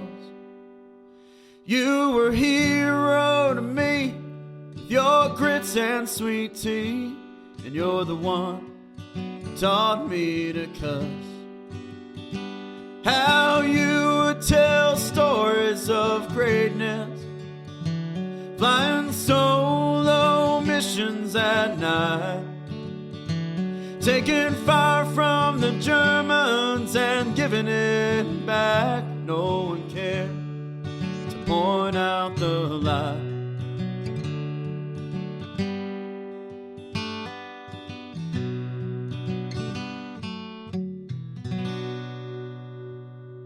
I mean, I think everything went great. I know. I just hate people waiting on me. No, man, it's fine. We were just talking about ASMR, which is like being sexy in a microphone for people's enjoyment. Is this so? Really? So Ben, you were saying that you fall asleep to this? Are you being serious? Yeah, I'm totally serious. What are they saying? I like ones where they just read books. Okay. They just read books and they like whisper. Like sometimes it's inaudible and you can't even really tell what they're saying. They just read books and like I listen to it. It helps me fall asleep. It's like white noise. The ones I've seen, they'll take like a brush, and they like take the bristles and like they kind of rub the bristles. Yeah, I've seen some of those. I don't really dig those. Where you're just getting these like really, it's like really like, like a macro image, like a really close up of something. Yeah, right. So just think of that, but audio of like things. Right. And I mean, can you that as far as like the vocal, like what, like can you be like this? They'll just be whispering the whole time. But the resonance of it, like it can sometimes can make like the hair stand up on the back of your neck. Is this what it sounds like? They're like, and then blah blah blah, and I walk down the street. It's like if NPR were whispering. Okay. You've been listening to the Tourror Stories podcast, right? And today we have Mr. Ben Abney. It all started with Bob Ross. People realize that I fall asleep to Bob Ross every day. Yeah, it has an effect on people, and that's like really simple. Yeah. Early ASMR. Like I can't remember what the acronym is. You got the Googles. You can look it up. Yeah. Interesting. That's weird that you talking about like that Bob Ross is that, because seriously, when I want to go to bed, yeah, I turn on the Joy of Painting and he's like, so I'm gonna bring my son out here in a minute, and he's become a pretty good painter, and he's gonna do this style for he teaches all around the nation, we went with this teaching style, and it's just like that's perfect. He's just on it, man. Yeah, it's sing me to sleep, Bob Ross. Wow. Yeah. It's a whole thing. Towards the end of, sorry, go ahead. It also sometimes gives me like a state of euphoria. Yeah? Yeah. Like I get tingly euphoria. Oh, that's cool. I've never even heard of this. Like, is there like, so do you like, is there like, I mean, where do you like get it? Do you like download it? It's on YouTube, man. It's on YouTube. Just but YouTube. It had it's something I've experienced my entire life. I just didn't know there were other people that experienced it. Because sometimes when certain people will just be talking in regular conversation, like it'll cause that same sensation of like euphoria. And then one day I was just like on the internet and browsing the YouTubes, and somebody said, "Hey, check this out." So I checked it out. I mean, not a friend of mine. It was just YouTube was like, "Oh, we're going to recommend ASMR to you for some reason." I used to do the same thing, but it was with like binaural beats. Yeah. Yeah, so yeah, actually, and what that whole point of that is you wear headphones and you've got these separate tones, and they kind of, you have to have headphones on to do it, and it kind of sends it back and forth between the ears, and with different like frequencies, and apparently that's supposed to like your brain waves. It's supposed to get those in sync depending on whether you're trying to meditate or just relax, or there's different tones for certain things. And I would like, it's actually really good for if you're on the road with somebody. And you have to share a hotel room and they're fucking snoring and you're trying to go the fuck to sleep. You drop the fucking headphones on and then, get this binaural beats sound, and it will make all that snoring go away and you can actually go the fuck to sleep. That sounds great. Yeah. Except I'm the snorer. I'd be like, Ben, wake the fuck up. Actually, I've learned that if you go over and you just move their pillow, like you pull it a little bit and they'll rotate their head and they'll stop fucking snoring. Or you just take a sledgehammer to their head. I mean, yeah, that's an aspect of touring that I forgot about is Fucking snoring. Snoring bandmates. Snoring bandmates. Yeah, I didn't used to snore, but now I snore incessantly. Really? Yeah, it's bad. What is it? What caused it now, as opposed to The person you were sleeping with didn't tell you before? Maybe, yeah. Maybe nobody told me before. Yeah. I've probably always snored. So we didn't really talk. We didn't like, oh, cool song. Tell me about the song you just played a few minutes ago. Oh, it's called The Great Elaborator. It's about my grandfather who never let the truth stand in the way of a good story. Oh, that's fucking cool. Yeah. Yeah. He told me all kinds of stuff when I was a kid. And he was the youngest boy of like 14 kids or something like that. Wow. There were a lot of kids in their family. And his brothers both fought in World War II, and he got stationed at Oak Ridge, Tennessee, where they did develop the atomic bomb. And his Oh no shit. Yeah, he claimed that like he helped that, but there's no way my grandfather helped to develop the atomic bomb. He's like telling a good story. He was he was telling a good story. He probably just like stood guard duty at some shack somewhere, or like swept floors or whatever. He was definitely not in a room with Einstein developing the atomic bomb. Nobody in my family is that kind of genius. Well, no, this just sounds like you come from a line of storytellers then, with your grandfather and your dad being a songwriter, and then you. Yeah. Yeah. That's cool, man. Yeah, great song. Sounding great. Thank you. Man. And now I'm like super interested in this ASMR. So you're still thinking about that? Tonight. Oh, tonight you're gonna be diving in. You're like, dude, I haven't slept so well in my fucking life. Yeah. Yeah, you might dig it. It might help you sleep. But if you start jerking off to it, that's when you get into that next level. I'm talking about where you're like, people are fucking with brushes and. Oh, that's weird. It's like women talking like, I'm going to sit here and talk to you. Yeah. There's this one guy who does card tricks. I like the card trick guy. And he teaches you how to do them. Oh, that's cool. When you were talking about the Bob Ross thing, it made me think of towards the end of my stay in New Orleans, I was a friend came over and we had some mushrooms, and so we ate some mushrooms. I'd been microdosing at the time, which is amazing. Really, that's the best way to do that, man. As far as just like for your general health and like mental well-being and stuff like that. There's all this research about that it helps with PTSD and all this stuff, and right. So does so I did it. I did. I mean, I like honestly feel like it saved my life during these like, a few of the most like depressed months I've ever had, but anyways, so it was like, I would just like eat some in the morning and just like go about my day and like, no, it was almost like, it like helped, a little bitty amount, just the tiniest amount. Like, what does that feel like?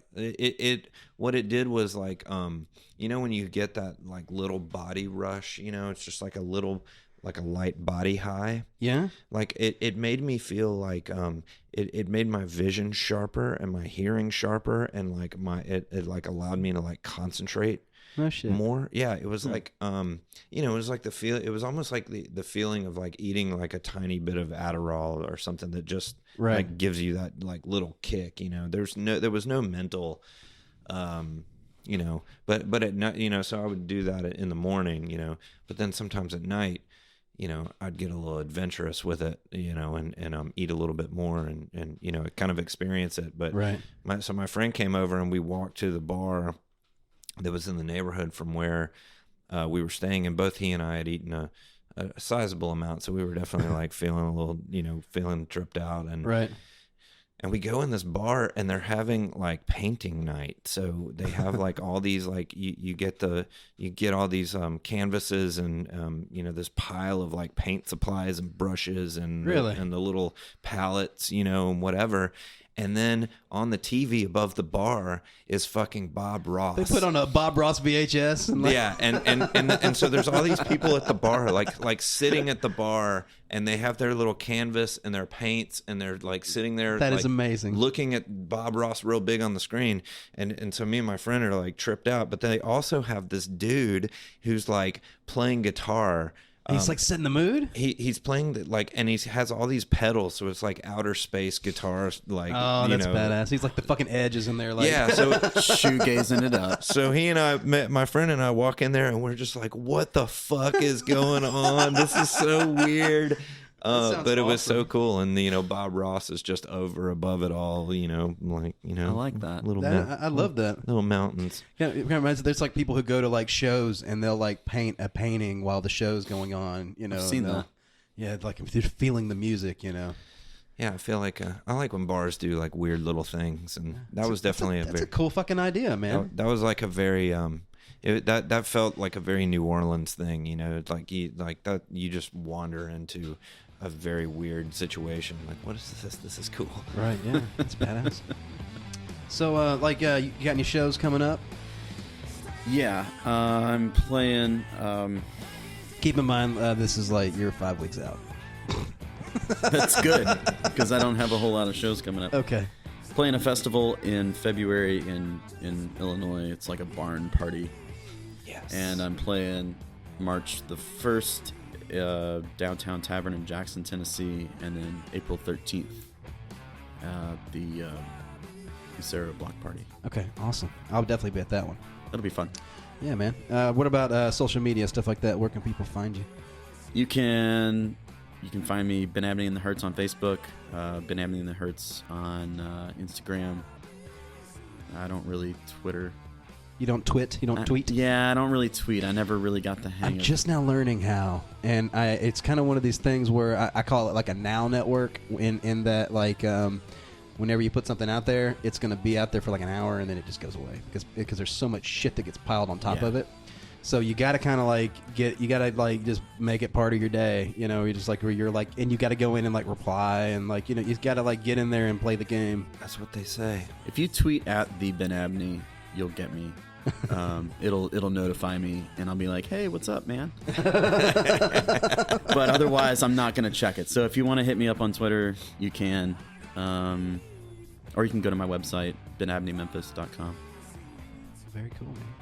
I haven't checked my Twitter in a while. I guess I gotta get. I added you to our Twitter. I know. I know. Yeah. I mean, I don't have it. I don't have it on my phone right now because it's just like. Well, now that the podcast has a Twitter, you're gonna have to start tweeting. Yeah. I know. And you can get us at Tourror Stories. Damn it. At Tourror. And that's TOURROR Stories. Hopefully soon I'll get used to spelling the name because I keep having to like write it out too. Yeah, it's kind of weird, and it's hard to say. Tourror, like Tourror. Yeah. Stories. But anyways, thanks Ben Abney. Yeah, it was really badass, and me. thanks for playing a song, man. That was really cool. Thank you. It's my pleasure. Love you guys. Love you too, bro. You've been listening to the Tourror Stories podcast.